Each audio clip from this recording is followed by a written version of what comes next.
As daylight waxes, we, gazing into a mirror, see more plainly the soils and stains upon our face. And even so, as the interior light of the Holy Spirit enlightens our conscience, we see more distinctly the sins, inclinations, and imperfections which hinder our progress towards real devotion. And the self-same light which shows us these blots and stains kindles in us the desire to be cleansed and purged therefrom. You will find then, my child, that besides the mortal sins and their affections from which your soul has already been purged, you are beset by sundry inclinations and tendencies to venial sin. Mind, I do not say you will find venial sins, but the inclination and tendency to them. Now, one is quite different from the other. We can never be altogether free from venial sin, at least not until after a very long persistence in this purity, but we can be without any affection for venial sin. It is altogether one thing to have said something unimportant not strictly true, out of carelessness or liveliness, and quite a different matter to take pleasure in lying and in the habitual practice thereof.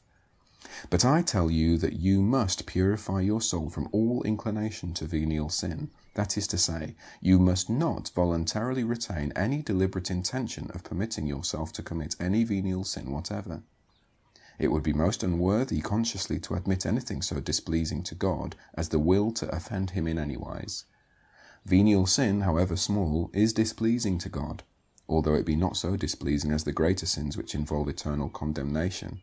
And if venial sin is displeasing to him, any clinging which we tolerate to mortal sin is nothing less than a resolution to offend his divine majesty. Is it really possible that a rightly disposed soul can not only offend God, but take pleasure therein? These inclinations, my daughter, are in direct opposition to devotion, as inclinations to mortal sin are to love. They weaken the mental power, hinder divine consolations, and open the door to temptations. And although they may not destroy the soul, at least they bring on very serious disease. Dead flies cause the ointment to send forth a stinking savour, says the wise man. He means that the flies which settle upon and taste of the ointment only damage it temporarily, leaving the mass intact.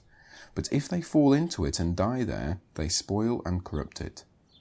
Even so, venial sins which pass over a devout soul without being harboured do not permanently injure it.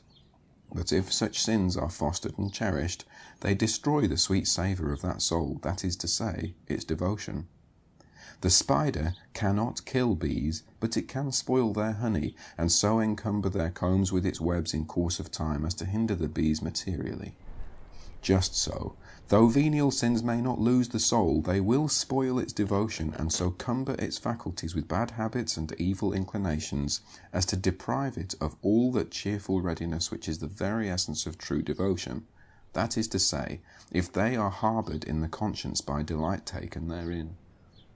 A trifling inaccuracy, a little hastiness in word or action, some small excess in mirth, in dress, in gaiety, may not be very important, if these are forthwith heeded and swept out as spiritual cobwebs.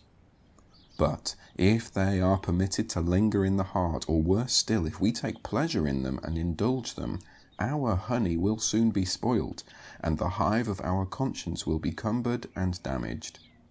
But I ask again, how can a generous heart take delight in anything it knows to be displeasing to God, or wish to do what offends him?